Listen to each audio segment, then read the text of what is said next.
guys, welcome back to another episode of There Will Be Expletives. I'm Jeff. I'm Ron. And I'm sorry, Ron.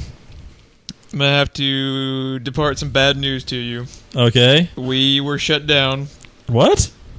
Due to a lawsuit due to false advertising. Are you serious? When did this happen? Well, I mean, okay. It sucks, but... How did I not hear about this? But just think about it. I mean, the guy has a point. We've done 70 episodes... and we're still fucking awful at podcasting. That is kind of, in a nutshell, false advertising. Yeah. I mean, I get that part, but I just don't get why they waited 70 episodes. Well, yeah, that was a dick move, wasn't it? They took their sweet ass time. Yeah. Yeah. Well, it's just because we're so forgettable. Damn you, Bobby! All right. The big news this week is mostly surrounding Suicide Squad, obviously, because it just came out. And have you ever seen a bigger shitstorm than Suicide Squad has been? No. Oh, wait, insane. I have. Batman v Superman like 5 months ago. Yes, but that one was justified. Well, Batman v Superman, just like how angry people got on each side of the argument, like... And then it's been a little bit. It's just crazy. Like, it's just been a fucking rough year for Warner Brothers. Suicide Squad, against all of the bad word of mouth, all the bad reviews, broke, and not just broke, they crushed the August box office record. The final number was 133 million. You want to know what the previous August record was? That they just fucking crushed. Guardians of the Galaxy, and they beat it by $40 million. Guardians didn't even hit 100 million, dude. Really? That's crazy. That movie, though, started out, weak for a Marvel movie, and gained steam. No, Guardians was actually really good for a Marvel movie. Was it? Guardians, actually, funny enough...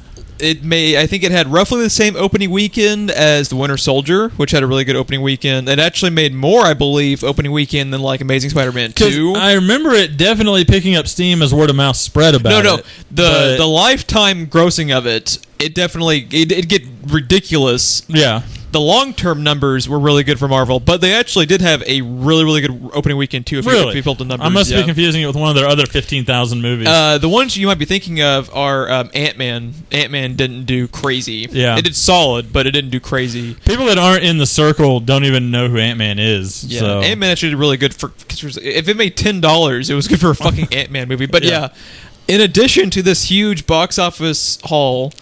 Suicide Squad has maybe the funniest lawsuit levied against it. I'm going to have to find the information about this. So this was issued from a Redditor. And I want to tell you the quality of Redditor we're dealing with right now, Ron. Guess what their username is? Well, when I want quality, I go to Reddit.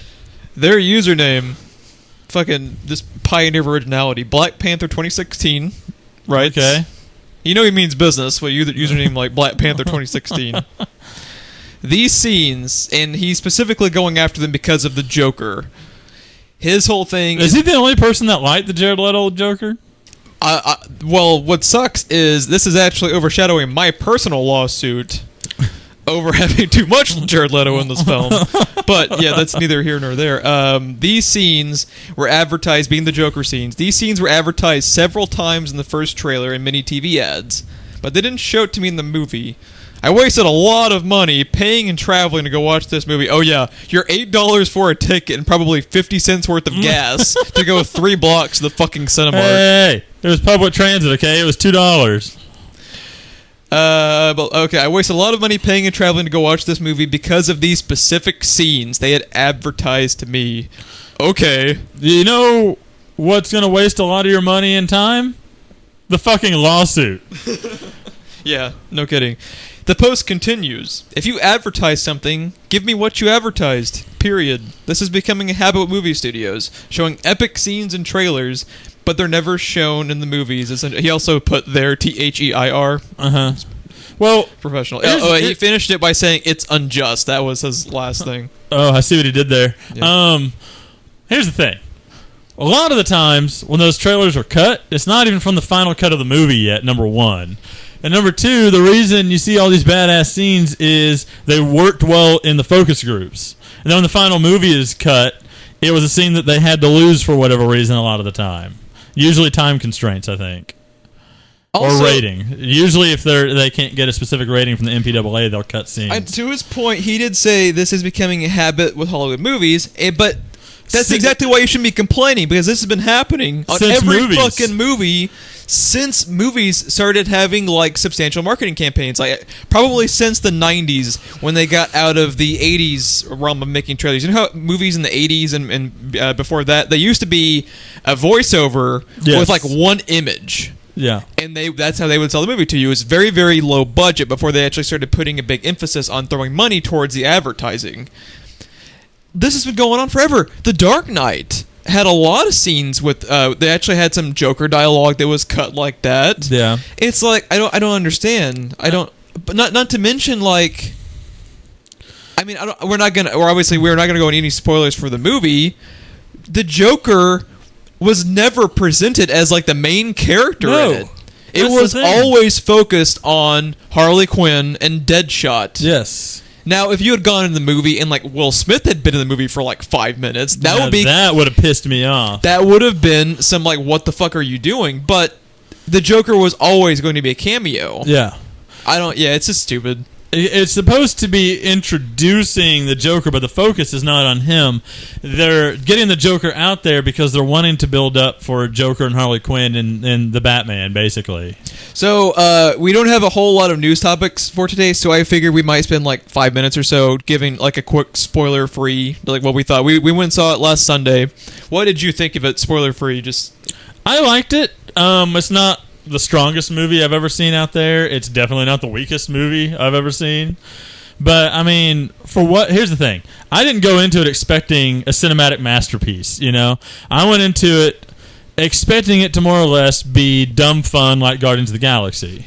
You know, maybe not same tone, but not especially after Batman vs. Superman, but I expected it to be dumb fun, and that's exactly what it was for most of it. That is precisely what you and I thought about it, what my friend Taylor, who was looking forward to it, the exact same thing he was going into it with. I do not understand why the way people analyze film nowadays, it's like every movie has to be Saving Private Ryan or Pulp Fiction or The Godfather. Some movies... I just wanted to enjoy myself, man. Some movies, you are meant to go to the fucking theater for an hour and a half, pay $8, and then just kind of forget about the world and have fun. Now, here's the thing. I get that there is a certain percentage of people out there that are probably diehard Suicide Squad fans. If I went into it expecting something like what I was at a Batman vs. Superman because of how big a Batman fan I am, then I don't know how I would feel about it. But I've never been that attached to the Suicide Squad.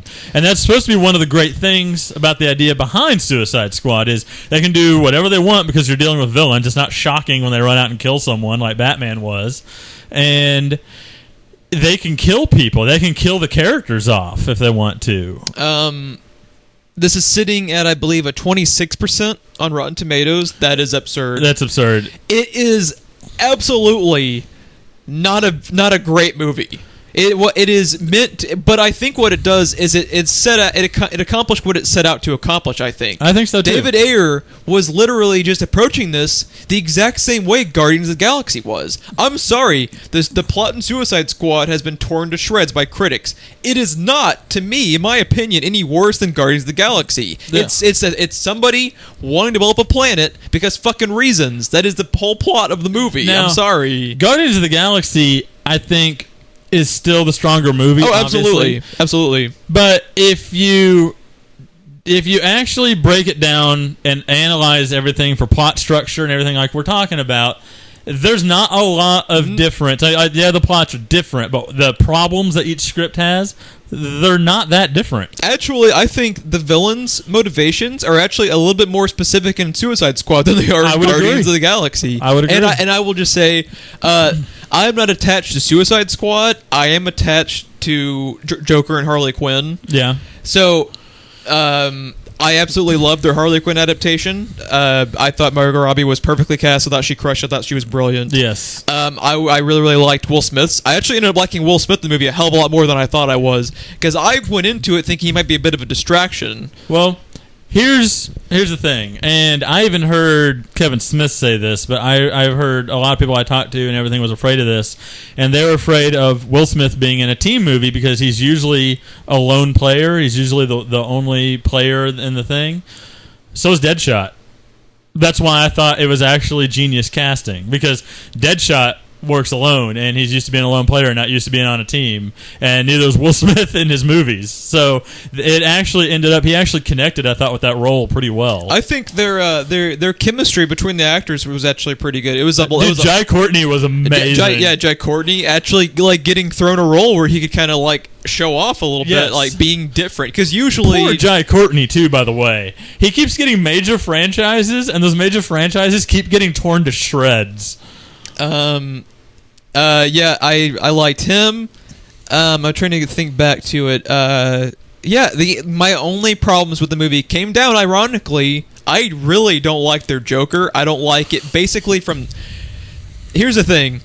Conceptually, I think, is where I disagree with their Joker. Just because, like, those tattoos... Do you think... Okay, so, if... Not to interrupt you, but that's what I'm doing. If you disagree conceptually with the Joker, do you still think that they accomplished what they set out to accomplish with it, though? Are you talking about with just the Joker as a character? Yeah. They set out to accomplish, do you think they achieved it, or do you think they mucked that up? Okay, I've been thinking about this the last couple of days about this. I actually don't blame Ayer either, because... To me, this was a just full-blown studio decision why the Joker is even in this film at all, because he doesn't really work organically with the movie. I think his involvement throughout the plot of the movie actually hurts the movie, because, in my opinion, the time they do spend dedicated towards Leto's Joker would have been better suited for people like Captain Boomerang. Yeah. Or, I also think they could have gotten across all the Harley Quinn stuff with cleverly including Joker in the scenes, but you don't actually have to have him be present on screen. Yeah. Like, if you just had him in the background, hearing, like, they could have hired an actor. You could have had Mark Hamill doing laughs or something, and I think they could have gotten across without actually having him physically be in the film. So I think they did a real disservice to Jared Leto. I think they did a real disservice to David Ayer, because... Part of the problem with him, too, is... We watched The Dark Knight. The first time you watch The Dark Knight, the Joker's lines are so well written and memorable, you could have almost probably recited his script. Can you tell me a single line of dialogue Jared Leto's Joker had in the entire movie, other than the line in the trailer that you've seen multiple times? Not really. Can't tell you a single thing he said. So... They just kind of had him there to have him there. And to me, when you're setting up a character that is as important to the universe, to your big heavy hitter in Batman, that he should have not been used for this film. He should have been reserved for the first solo Batman film where they could actually fucking take time out to write dialogue for him and like properly set him up. My take on it is, I basically, every time they reboot Batman in film, I expect a different Joker. That's just the way it's always been. And every sequence, every string of movies or whatever always has their own version. To me, there's only one Joker, and that's the Mark Hamill Joker. To me, there's Mark Hamill and there's Heath Ledger. I adore Heath Ledger's performance. Yeah, I loved Heath Ledger, but... And I'm not saying anything bad about it. I fucking loved Heath Ledger's performance and all that, but still my favorite Joker. Oh, yeah, I agree. He's still my favorite, too, but I think Heath Ledger's... He's the only person outside of Troy Baker and Mark Hamill that have pulled off that character. Yeah. I mean, I loved Nicholson for the role, because Nicholson is basically the Joker in real life. Exactly, yeah. He's just being Jack Nicholson, which was good. He's just being Jack Nicholson, and to be honest, we probably don't have the Mark Hamill Joker without Jack Nicholson's Joker, but... Anyways, all that aside, I didn't necessarily have a problem with the Joker himself, and the tattoos were a distraction, but I mean, it didn't really bother me as bad as I thought it would, but that's probably a lot of the reason why my opinion's different. It didn't bother me as bad as I thought it would, but one of the things that bothered me is the Joker always has at least one ideal or line that is just profound, that kind of, like you're talking about, sticks with you, that you the pencil trick that you is a brilliant way to introduce the character. Yes, and there is nothing even close to that like even in that ballpark in this movie for him. I'm even talking about just like lines of dialogue, like say even his monologue in The Killing Joke and stuff that you find yourself agreeing with the Joker, then you're like, what the fuck is wrong with me? Stuff like that. The way I took it, the way I felt about it was, like you said, it felt like the studio was requiring him to be in there. So that's exactly what you got, was the bare minimum of what the studio required. I bet you if you were buddies with David Ayer and he could tell you what he actually was thinking, I don't think David Ayer ever even wanted to have the Joker I don't in the think movie. that script originally had the Joker in it.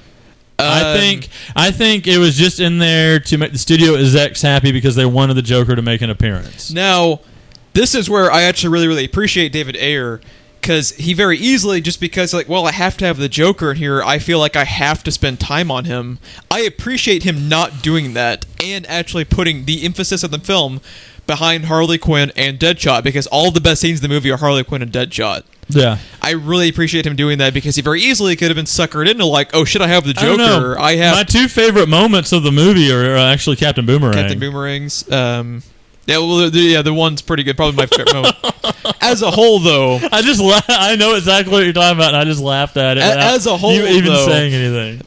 But yeah, Harley Quinn and Deadshot were definitely the strongest. Harley, I absolutely fucking loved Margot Robbie as Harley Quinn. Now, I doubt it's going to be as drastic as Batman vs Superman, but one of the trends in the last 10 to 15 years probably has been, there's always a cut of a movie that's like 20 to 30 minutes longer, you know, some of that missing scenes and stuff. I'm almost curious what of the other characters like Captain Boomerang and stuff was cut out, if we get that in deleted scenes. If they do an Ultimate Edition of Suicide Squad, I will absolutely watch it. Yes. Which is actually funny, because like some people online, like I remember the Forbes review I sent you, they were saying Suicide Squad is even more of a disaster than BVS. Fuck no. I think Suicide Squad is actually like a really, really like good step in the right direction. The tone of the movie and everything is spot on with what BVS should have been. Well, I don't think BVS should be as Guardians of the Galaxy-ish. Right, but the note that they hit, it was still pretty fucking dark, but you laughed a lot. You know what I mean? And I'm not saying Batman should have a stand-up shtick, but fuck, as much as I like dark material and stuff, I needed therapy after Batman vs Superman. Yeah, that's the fucking problem. They don't understand how to release tension. The Nolan Batman movies are incredibly dark, but there's fucking jokes, because you have to include jokes to relieve the tension in the audience. You have colorful characters in there. You know, you've got Lucius Fox and Alfred and stuff like that to kind of clear the air a little bit. It is exactly like we've always talked about. I always say, like, the thing I reference is horror films. Horror films have, you know, like a cat scaring the audience to break the tension. Like, it's not there. It's there for a specific reason. Horror movies aren't like an hour and a half of scary material, or else you would be like you were in BVS. You're fucking exhausted by the time. Yeah. Like, I felt like I needed a nap. I was too tired to even enjoy the Doomsday fight. Yeah, because you're just like, geez, guys, like, tell us some fucking jokes. But yeah, back to Suicide Squad, though. I thought it was a step in the right direction. I like how it was goofy and it didn't take itself. Oh, there were no fucking religious, no theology bullshit. Yeah. Jesse Eisenberg not being in it jumped it up 3-letter grades for me. Jesus fucking Christ, I dislike their Joker. I fucking loathe their Lex Luthor. Their Lex Luthor is goddamn garbage. The two biggest villains they have to get right. They have fucked up. With the Joker, though, the thing with the Joker, because like 70 years of material and endless cartoons, I told you, dude, everything to work with. With Lex, okay, the Joker is a delicate line and can be fucked up fairly easily if you're not on your A game. Lex Luthor, you should be having to fucking go out of your way to screw up, and they accomplished that in strides. And how did they cover their ass? It's Lex Jr. It's not Lex Luthor. This is Joker Jr. That's the problem. The last thing I'll say with the Joker, though, if they decide the next movie to have him be like the primary villain, and they actually set out writing a full script for him, I think it's actually salvageable. Just because Jared Leto, I actually didn't hate his like specific performance in it. It was just what they gave him to work with. They gave him to work with. Here's the thing. What you just said was going to be part of my next point. I think the reason the studio wanted Joker shoehorned in is this was a screen test. This was to gauge the audience's reaction to the direction they're going. If it doesn't work, they can always change it before the next movie. So, they probably can't change his appearance or anything, because then everybody will wonder what happened to the tattoos and all that. That's going to be set in stone. But the Joker's performance or the way that he acts or whatever, they have time to tweak. They can tweak it before the next time they use him. And based on the internet feedback, it's going to be a different Joker, I think. Also, doesn't mean it'll be a good Joker. It'll be a different Joker. Also, Jeff Johns is helping write it. That settles my. If in a perfect world, they've been talking. We're talking about how like Arkham Asylum might be kind of the foundation of the next movie potentially. I'm much more interested in seeing the solo Batman movie with the villain spearheaded by Deadshot and Harley Quinn. Yeah. If you tell me like they're the focal points of it, I'm like, dude, that's great because I love them. But yeah, this is all I'm going to say about it before we move on, because I don't want to spoil anything that hasn't already been spoiled to the fucking world. But the Batman cameo throughout the movie is amazing. Yeah, they did it so smartly, because I'm not going to go into any spoilers, but the only reason I even said it is because there's no way you missed that news. They presented the character from the perspective brilliantly from the villains, because they just show up out of fucking nowhere, and that was so cool. It was amazing. It was very, very, as a DC Comics fan, it is real. Date night. It's so good. That's so good. And so yeah, I'm actually looking forward. To their DVD release, because I want to watch their extended cut. Yes. Which is something I cannot fucking say about the movie that came out earlier this year. But yeah, we gotta move on. Yeah, we've spent a lot more than 5 minutes. While we're talking about the DC stuff, they finally fucking announced Man of Steel 2. Why did they ever just fucking? Why did they kill Superman? Why? Because they're fucktards. Why? We have gotten him in concept art for Justice League. We have had him confirmed by Zack Snyder for Justice League. This is like the most idiotic thing in a movie. Completely unnecessary. It was just fucking stupid. Man of Steel 2 finally in active development. That's what they were talking about. Not to backpedal, but speaking of Man of Steel and Batman vs. Superman, I was shocked at how much that tied in with what was going on in Suicide Squad. Those movies were being put together at the same time. I did not expect the amount of footage we got, and stuff like that when Viola Davis was talking. But unsung hero, Viola Davis was fucking awesome. She was amazing. She's fucking awesome. Man of Steel 2. You and I, one of like 7 people on the planet who really liked Man of Steel. I loved Man of Steel. I am actually intrigued by Man of Steel 2 by what they do with it. And my wife, who does not like Superman or Batman, either one, she even said today when I was talking to her about like Suicide Squad and everything else, she said that actually she likes the Henry Cavill Superman. I do too. She likes his performance. She likes the way he's written. But she didn't actually care for the plot of the first Man of Steel, the terraforming stuff. That she didn't buy into that. She didn't care much for that. Might be bought in to the alien flying around shooting lasers out of his eyes, but terraforming is where she draws the line. But she liked Zod too, and she didn't even know who the fuck Zod was. So yeah, but yeah, so even she, who does not like Superman, and why did she like him, Jeff? She doesn't like him normally because he's a fucking Boy Scout who can't even tell a lie like he's Abraham Lincoln. Yeah, I'm curious to see where they go with it. The really fascinating point in this, and they've already started polls on. You can actually go and vote on Collider who you think would be a good director for it. That's the real question. They're sure as shit not putting Zack Snyder back on it. No, they're not. They spent the first hour of Batman v Superman doing on-screen damage control because of how much everyone lost their shit over the Metropolis battle. Yeah. There's no way Zack Snyder's going to go back to it. Honestly, I'm going to be stunned if Zack Snyder makes it to Justice League Part 2. Not necessarily because I think he's going to make... Now, I don't like Batman v Superman, but I liked Watchmen, and I like Man of Steel, and I actually like most of his movies. I like Sucker Punch. You're fucking crazy on that I one, like but 300. I like 300 too. Never saw 302. The dude might be just fucking exhausted by the time they get to Justice League 2. So he's sure as shit. Who would you like to see? The name they were throwing around was the name who was originally being thrown around. That was George Miller. Like, what would you think if they announced Fury Road himself, George Miller, was doing Superman? It'll be fucking metal. I know that. As long as there's a bass player with a flamethrower hanging from strings, I'm fine. That's gonna be Jesse Eisenberg's Lex is the fucking flaming guitar player. The meth head on strings. That would be a better use of that character. Fucking Mad Max just has a cameo in the movie for no reason. Well, no, what's going to happen is the first 5 minutes of the film, they reveal that Superman has lost his powers and he now is only driving fucking... Is it war rigs? Is that what they call them? Yeah, the war rig. Dude, okay, so you know the Dark Side like dream sequence where they're in the desert and stuff? George Miller directing that? Oh, dude. Yeah, I'd watch that shit. That would be amazing. I have honestly no idea who to get for a Superman movie because it's so specific. It's a very...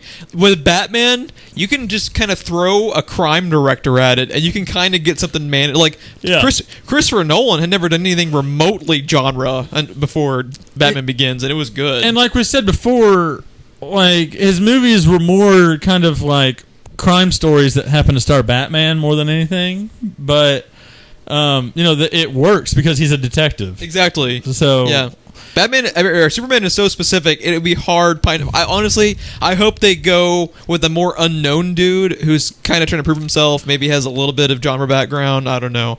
I'm curious to see what they do with it though. They're in so much damage control. I doubt that would happen, but I think that would be the best thing for them to do. George Miller though, I think would be good. It'd be a smart move because he's I believe the Mad Max movies are at Warner Bros. So he's an in-house guy, so he wouldn't be really hard to get. And he was also real fucking close to doing the original Justice League movie before it got canceled. So he's obviously interested at least. It a little was bit. Armie Hammer and who was Superman? Common was Green Lantern, I think. I think so. I'm blanking on the rest of them. It actually wasn't terrible casting on everything either. I think Armie Hammer was Batman, if I remember correctly. He was Batman, yeah. And then he went on to be a Lone Ranger, which is kind of Batman-ish. The character, anyway, not the way they portrayed him. I think it was closer to Pirates of the Caribbean, wasn't it? Probably. I never saw it. I didn't see it I meant to, but I never did. I probably watched it on Netflix. Never. Next up in the DC news, Black Manta might be the villain. As far as we are on the podcast? Yeah, it's fucking terrible. We're going full on lightning round. Black Manta might be the villain of Aquaman. Ron doesn't know who Black Manta is. Hand me your geek card. Thank you. I handed it over a long time ago. And I'm super stoked for this because I fucking love Black Manta. For the love of God, don't mess up his costume because his costume is so metal looking that I hope they don't screw that up.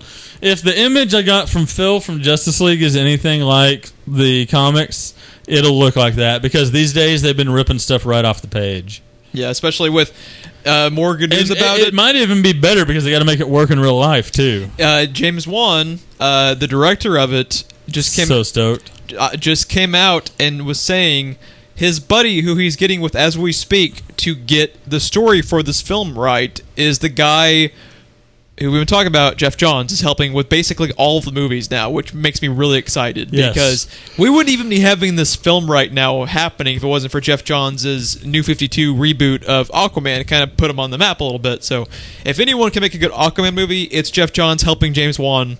That was a brilliant director choice, was James Wan for Aquaman. Yes. Absolutely crush it on that one. Didn't they give him his choice of The Flash or that, and he said, give me Aquaman. Yeah, which is because he wants to build a world. Yeah, he's so atmospheric with his movies too. I think the underwater stuff's gonna be brilliant. While we're talking about Aquaman, Aquaman himself, Jason Momoa, is in talks to join the reboot of The Crow, which has been in development hell for like 15 years. I have so many mixed reactions about this. Okay, first of all, I've seen The Crow only like once when I was a little kid, so I don't really remember it. Are you a big fan of The Crow? I probably haven't seen them enough to be considered a fan, but I really do like the original movies, the Brandon Lee one and the sequel. The only thing I really know about it is it's so tragic that the poor guy got killed making the movie. It's so sad. But they're fantastic movies. You really should go back and revisit them. I like the concept. I remember vaguely graphic novel or something. It's a comic adaptation. It's a comic adaptation. Eric Draven. Here's the thing, though. I mean, those movies hold up. There's really not any reason to reboot them. Oh, yeah, there is. One. There's dollar bills to be made. That's the reason. So, as far as The Crow goes, I thought we were kind of done. Oh no! Like I've been talking about, they've been trying to get this off the ground for years. As far as I was concerned, we were done. They have gone through. What's in The Hobbit? What's the name of the dude who's like the fisherman guy? You know what I'm talking about? Something that really didn't narrow it down much. There's an entire fishing village, Jeff. He's the main guy who takes them to his family in the fishing village. That guy. He was in the Dracula Untold movie. Okay, yeah. He was in talks to be Eric Draven for a few years, and then he ended up leaving the project or something. Like, this has been a thing for a while. If this is true, what do you think about, if it is happening, what do you think about Momoa for the role? I think that's pretty metal, and I think, because here's the thing, as far as I remember anyway, if the Crow talks, it's not much. They've got to be able to communicate without really communicating on screen, and what's the one thing we know he's really good at from Game of Thrones? Being awesome without talking. Dude, his eyes and everything, and even kind of the makeup around his eyes in Game of Thrones really kind of works. I think it's a really good choice. It's a really smart choice. I'm not attached. You put him in the costume and the makeup, he could be pretty fucking scary. And he's supposed to, because he's basically kind of like Ghost Rider, right? He's like a spirit of vengeance type of thing. He's a spirit of vengeance, but it's kind of like his own revenge. It's a lot more selfish. The way it's centered. But yeah, he that's more or less the concept. It's smart because I wasn't super attached to this property, but when I read Jason Momoa, my eyebrows peaked. You really should go back and revisit them. They're good movies. I do need to go back and watch them. I will for sure, if this happens, I will totally watch a Jason Momoa fucking Crow reboot. Is it a reboot or just another one? Reboot. It's gonna be a reboot. It's a reboot. For sure. Here's the funny thing: I don't remember the other movies being connected to each other. Yeah, I remember them just being standalone each. It's a pretty easy, because basically a guy dies, avenges the circumstances of his death, and moves on, and then another guy dies and does the same thing and moves on. I'm pretty sure it is going to be Eric Draven again. I think that was what they were name dropping for Momoa. But just to consider it a reboot, I mean, every movie is a reboot, even the sequel. So yeah, true. I don't know. I'm curious. I'm curious with that one, definitely. We obviously can't have a week go by without talking about Marvel before we get rid of the comic news. This one's interesting. Patrick Stewart said Wolverine 3 will most likely be his last X-Men performance as well. He's retiring with Hugh Jackman. The character, anyway. That's a pretty... I swear to God. Dude, those 2 points of news, Hugh Jackman leaving the franchises and Patrick Stewart leaving the franchises, you need to know nothing else to sell out seats for weeks. I swear to God, if they fuck up... And the rated R rating... If they fuck up a rated R Wolverine movie that is the last ever performance... Where he can finally go stabby stab stab? Exactly. I'm so excited for stabby stab stab time. If they fuck up that... Because I don't like either of the Wolverine movies. I think it's sad that Hugh Jackman is so awesome in that role. I want more than anything a Wolverine movie that is equal to how good he is in the role. You're like, just give me one. After 17 years of happen? The role... You know what'll happen? One will finally come out that you like, and Phil and I won't like it. Because we've always been on opposites with Wolverine. Well, there's no opposites. There's you and Phil. You're the only two people on the planet who actually like that movie. That first one. Yeah, for the love of God, do not fuck up that movie. I will be pissed because the guy gave you 2 decades of his life almost for a fucking role. If you don't send him out He's the best part of every X-Men movie. Yeah. In some of them, he's only watchable part of the... Like, X-Men 3, Hugh Jackman is the only, honestly got a watchable part of the movie. The best moment in First Class is his fucking cameo. His 5-second cameo. Yeah, it's true. So, yeah, I'm excited for this. They better not fuck it up, or there will be expletives on that podcast review. Let's see. Now, this one's a pretty fun one to go out on with Marvel. Tom Hiddleston, did you see this? I did. Yeah, I think I texted it to you. Yeah, you sent it to me. This was hilarious. Tom Hiddleston is apparently on the set of Thor Ragnarok because he put on Instagram a picture of himself doing like a wink in the Loki costume, and immediately just the entire internet... That's just a headshot, wasn't it? With his wig back on. Yeah. And the entire internet broke And it was kind of hilarious because it just takes one fucking picture of Loki. The internet just fangirled all at once. Oh yeah, male and female just all fangirled. There's just one collective scream. Hashtag squee all over the internet. Yeah. It's hilarious that, like, I almost feel kind of bad for Chris Hemsworth. Yeah. Because they have shown, like, so much shit of Thor at Comic-Con with Thor. You get one Instagram post of Tom Hiddleston's Loki, and the whole internet just, like, collapses in on shits itself. their pants. But yeah, it's just hilarious. I fucking love Tom Hiddleston, though. How can you not? Did you ever see how he crashed Comic-Con in character? Yes. It's like one of the best things of the last 20 years. Amazing. It's so fucking cool. I love Tom Hiddleston. Let's see. We have a couple more bits of movie news. Ghostbusters 2. Looking like it's probably, after all, not going to be a thing. Did you want to run some of these numbers that were reported? Oh my god, this is just nuts. Okay, so apparently it is currently sitting at, we'll do the positives first. It's currently sitting at a little over $117 million and only $62.8 million in the international market. That's disturbingly well. If anything, those numbers are usually backwards. Like, this seems backwards to me. Usually the international market collectively is pretty much larger than the domestic. Avatar internationally made $60 million in like 5 minutes. Yeah, like that's bad. That is basically no one except North America watched this movie. Let's see. It apparently has not been to Spain or Japan yet, and it's being banned from China, and I think that's a lot of the problem. Which it wouldn't have really helped anyway because they have that notorious 75 percentile markup. But it still goes towards the numbers. They don't get the profits from it, really. But it helps their bottom line a little bit. But it helps the bottom line. Yeah. Or at least the appearance of their bottom line. Because that's all that really matters, not the actual line. Okay. So, here's the thing. The break-even point is more or less $300 million. And total estimates of what this movie can do at the rate that it's going right now is only $225 million.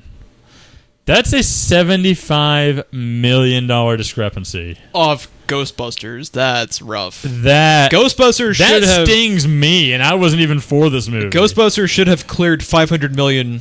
Oh yeah, as like a bottom line, easily, like minimum estimates. That's pretty bad. So, I mean, apparently, from the way this article on Collider reads, they have not officially dropped the sequel yet. But no one's really expecting the sequel to happen. They are apparently still going forward with the cartoon, which, why would you not? I mean, it could be a totally separate thing, you know. What is interesting was, I'm not going to read the quote because it's fucking long, but there was a Sony rep. I encourage anyone to go to Collider and read the article, but there was a Sony rep. It looked like an unnamed Sony rep. Basically, the entire quote was merchandising, because they're talking about like how these numbers aren't correct though because they don't reflect the merchandising. Ghostbusters 2: The Search for Some Money. So it's, I don't know. Here's the thing. I don't think it's going to happen because movies are all about the bottom line. Here's the thing. I think this movie, this box office like reaction and all this shit happened because they have the single worst marketing campaign I think I've ever seen. Yes. Now, I think I'm actually kind of glad this happened. I feel bad for people involved with making the movie. Like they actually worked really hard on it. And I feel bad for people that actually liked it because they're probably looking forward to the sequel. But I think it was probably good for this to have happened in the grand scheme of the industry. Because the two things that happened this year that will blow your mind are Ghostbusters not even being able to hit $250 million and can't even hit their $300 million break-even point, and Deadpool grossing $900 million worldwide. On a character most people have never heard of. Deadpool is a C-list Marvel character at best, who doesn't even have the backing or brand recognition of the MCU behind him. Fox's previous superhero movie before Deadpool was Fan-fucking-Forstick. Deadpool, because of the most brilliant marketing campaign I've ever seen, makes $900 million almost worldwide, and I'm pretty sure it was either roughly equal or more than BVS, Batman and Superman. For Deadpool. For fucking Deadpool. And 2 mutants besides him. Yes. It just goes to show you, the brand alone doesn't save you. Because Ghostbusters, who doesn't fucking know what Ghostbusters is? I watched a 15-minute video of a dude that... Well, apparently, what his whole thing is, he like breaks down movie trailers and reviews like movies and stuff, and he points out stuff in the footage and whatever to justify his claims and all that. I think I might have sent it to you at one point, but he had been avoiding the Ghostbusters trailer because of all the controversy about women versus it shouldn't be women and all that. But he couldn't take it anymore because he got tired of people saying that if you're against this movie, then you hate women and you're misogynistic and all that. So he went in and broke down the trailer scene by scene on why it's a fucking terrible movie. And he got a 15-minute video out of a 2-minute trailer. Now, by the way, I actually do believe people. I don't think it ended up being as bad of a movie as the trailers. I don't know.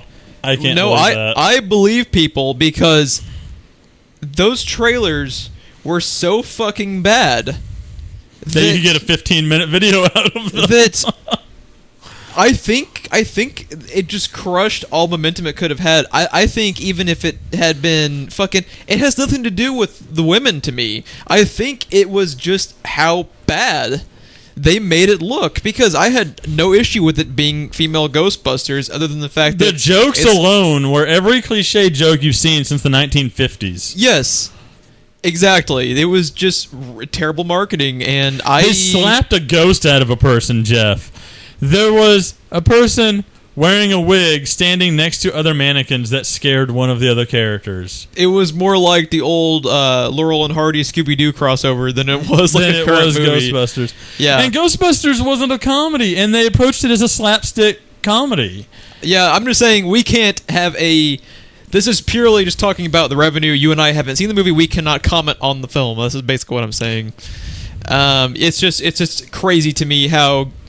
I think it was kind of like a little hard-earned lesson for Hollywood that the brand will not save you. That's pretty much my takeaway from it. Let's see. A brand I'm looking forward to, Jeff. Which is the quote-unquote, I'll believe it when I see it, final chapter of Resident Evil. There's no fucking way. If this makes money to be the last one, I do not believe them. No, it'd probably be the last one with those characters with Mia or something. Jovovich.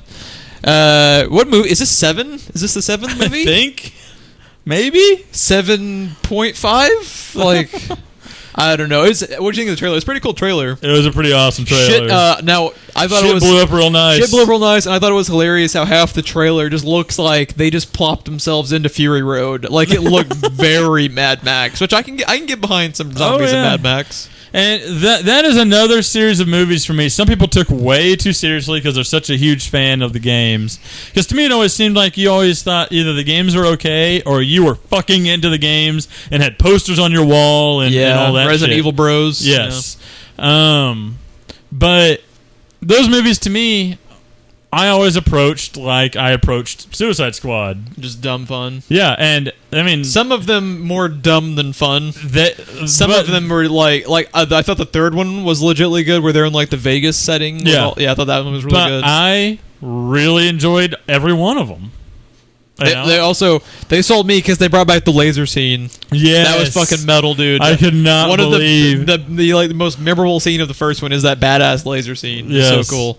I'm excited to see what they do with it. I actually do like how they intentionally went about those movies in a smart way, making it nothing like the games. I thought it was smart because they very easily could have just copied and pasted the scripts over. You know, like what I mean, they were talking early. Like, was the first Resident Evil, was that PlayStation 1 or is that? I believe so. Yeah, like there were no scripts in those things. No, it was like literally. Have you seen the Jill Sandwich thing? You know what I'm talking about? No, I need to show you it too because it's like one of the most hilariously bad, unintentionally bad video game moments ever.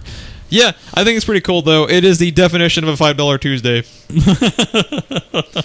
We're gonna skip to the TV news for right now, and I am just like scratching myself, trying to force myself not to watch this probably amazing Luke Cage trailer. I'm totally watching it. I meant to watch it before we started tonight. I'm so stoked for this. That's the reason I'm not watching it, because yes, Netflix is good about not just fucking throwing out all of the shit that's good. I've noticed that a lot of the stuff that's in the trailers is in like the first 1 or 2 episodes. But the one that when you were really stoked for Jessica Jones and I told you not to watch that one, they would have ruined some stuff for you, even like towards the second half of the season if you had watched it. So I don't trust them 100%, and I'm really stoked for this. I will not be watching it, but goddamn, I can't wait. It's like September 30th. I can't get here quick enough. Let's see. This is interesting. George R.R. Martin apparently did stuff that wasn't called Game of Thrones, and it is all probably about to be mined into TV shows now that Game of Thrones is ending. The first one on the docket is apparently something I hadn't heard of. Had you heard of this? Nope. Wild Cards, which is a George R.R. Martin created, and I think he ended up kind of turning it like a brand. I believe I read in the Collider article that he kind of like threw it out to other writers over time. Like I think it read that there had been like 30 different writers who had approached it over time over the last, like I think he actually started this before Game of Thrones. It's pretty old. And it's basically all these different incarnations of superhero stories that are all anthology based, because George R. R. Martin has to kill all the characters because of course. You tell me fucking, Mr. Martin plus superhero shit, like, I'll watch it. What intrigues me about that is if they followed George R. R. Martin's like usual writing style, the way Game of Thrones is pretty grounded and tries to be fairly realistic about all the politics involved and shit like that, and even their sword fights and stuff, as epic as they are fairly realistic.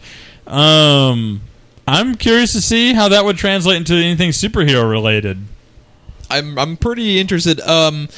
I forget what the name of the company was, but the company who had acquired the rights to this was behind Mr. Robot and something else that was pretty prominent recently. So it was So they're taking it pretty seriously. They're taking it pretty seriously. I'm pretty excited for it. I don't think they have gotten the green light from like a specific channel yet. But if George R. R. Martin right now and Robert Kirkman can get anything they want made because of Walking Dead and Game of Thrones. We've got a couple of gaming news to get through, and then we are done for the day. This first one, man, I am so excited. I don't even give two shits about first-person shooters, and I am Doom and this. I'm so excited. We'll talk first. Bethesda I think there was a recent gaming convention type thing. I forget the name of it, but they dropped some trailers. The first one we'll talk about is the first gameplay trailer for Quake Champions. Well, we got stuff at E3 for it. Well, this was the first actual gameplay. Was like a cut footage type of thing. Yes, but the other one was a teaser. At E3. So we got a teaser for it at E3, I think, for PREY too, didn't we? Yes. Yeah. But we got the actual first gameplay footage from Quake Champions, and it looked pretty. It looked fucking Quake, but it looked like modern, well done Quake. I was really impressed with it. Actually, it looked like, up to date with current standards, but it looked like it played like old school Quake, which is a lot of the way Doom plays, which is a lot like the way old Doom played. Like how everything on first-person shooter games these days, everything feels kind of like slow-moving and everything like that when you're running for cover and all that. You hit the stick and you fucking book it, dude. You're all the way across the screen in no time in those games. Unfortunately, you and I, if we try to play this, we'll just get absolutely demolished. We would get absolutely creamed, and it will be glorious and posted to YouTube. Because we are the nerdy, pathetic casuals. Branding. Yeah. I'm super stoked for it. But the one I'm really, really looking forward to, if you have not watched Dead Space without the space. First of all, if you are interested in PREY, start by watching the teaser from E3, and then graduate to the gameplay footage we just got for it. And man, it looks cool. Oh my god. It's some trippy ass like Twilight Zone level shit going down. I like how we really still don't know what's happening in it. I look into the shadows and see nothing, but it looks back at me and sees me. I again go back to, I think it's sad how much better gaming industry people are at making trailers than film. I am so much more excited for video games than I am movies these days. I actually I love video games. Don't get me wrong, but yeah, it's a little sad how much they wipe the floor with them. Dude cannot fucking wait for Quake, but specifically Prey. And we have to end with what is one of the stupidest stories I've ever seen. It was so bad, I told Ron, please don't let me forget to add this, and we almost forgot, but thank God we remembered this. So, you might have heard of this game called Battlefield 1, Ron. It's coming out, I believe, in October. It is the World War I edition of Battlefield. Looks pretty cool. But the real story is this. So you know how they have those collector's editions where you can get all of that bullshit that you're going to throw away or like give back to Goodwill or some shit, like never even use. But the caveat is they always have the game with it, right? yes. I mean, it's going to be like $100, but you're going to get the $60 game. You're going to get some bullshit that probably wasn't actually worth the $40, but you're going to get the game. Not so much with this one. Yeah, no, it's pretty ridiculous. What they have done is, in the way I look at it, is they always put out these huge collector's editions and stuff, and then no one buys them, and they just have them kind of laying around. And what they have done is you pay $60 for the game, and then if you want the shit, you can pay the extra $130. So the collector's edition is right up there at about $180, which usually $150 to $200 is the mark for collector's shit. God damn it, IGN and your fucking videos. If you guys keep hearing a sound, IGN keeps playing it, because I wanted to give a shout out to the one dude at IGN that knows how to write a fucking article. And Joe Scribbles? Joe S. at IGN. Is he listed quite brilliantly what is included in the box. And quite brilliantly what is not included in the box. So he says, to quote Joe S., what does a gameless video game collector's edition include? Let's see. I'll help annotate. 14-inch statue, not the game. Exclusive steel book, not the game. Cloth poster, not the game. Deck of playing cards, different game.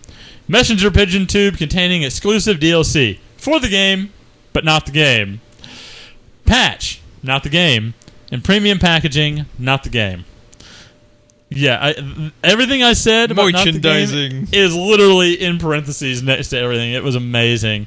But yeah, I think that's what they're going for, is if you want the collector's edition, you can buy everything separate. Or I guess you can just buy that shit and not the game. Man, this is just... I don't even know what to say. It baffles me. I don't. It was so stupid. But yet genius at the same time. I don't know what to think of it. No, I don't think there's anything genius with it. I just think it's fucking stupid because most people don't buy those goddamn collector's editions anyway at that price point. But the ones that are $150 are ridiculous. But at least they included the game. They included the game, which is $60 of the price. So you actually fucking know that the $130 has nothing to do with the fucking game. Yeah, and I'm sorry. And one of the selling points is a deck of fucking playing cards. I know. Like, the poster and the statue is cool. The steel book is cool. But other than that, I mean, it looks to me... Premium packaging? Are you fucking kidding me? It looks to me... That's one of the bullet points. It looks to me like about $35-$40 worth of junk, and the statue is like 90% of that value. I'm sorry. I will give them that it's a 14-inch statue. That's pretty cool. But do we even have a picture of a statue yet? Not that I've seen. Yeah. But premium packaging, Jeff? Are you telling me... Does that mean that there's an empty game box in there with no disc? I wouldn't put it past them. Is that another insert sleeve for the fucking game? Is that what premium packaging means? I love how that's actually a selling point. Yeah. Like fucking premium packaging, like we're a fucking eBay dealer. I could go into Google Images and print off the premium packaging if someone takes a picture of it. I don't even know what to fucking say. I have no words. It is just in an industry that does dumb shit all the time. This is mind numbing to me. It's pretty ridiculous. Yeah, October 21st for that game. I'm assuming the $130 game list bundle will be coming out on the same day. It doesn't actually say in the article. But I give Joe S. props for calling out the industry and actually being able to write an intelligible article on IGN. That was funny. That was funny. That has never happened. And very well constructed. That has never happened in the history of mankind, that there was actual good material found on IGN. But yeah, we are going to wrap up today's episode 70. That's ridiculous. That's kind of hard for me to wrap my head around, actually. It's a little ridiculous. At episode 75, we'll be releasing a special edition episode that doesn't actually include the episode. That will be our most popular one, because we are not involved. Including premium goddamn packaging. Merchandising. That was the ongoing theme for this episode. Yeah. Episode 70, the quest for merchandising. If you'd like to check us out more, please like and subscribe. That gets you all of our content. We have Twitter and Facebook links below in the description if you're interested. And if you know anyone else that might also enjoy our content, we would greatly appreciate the share. I'm Jeff. I'm Ron. He's Ron. We'll see you guys next week.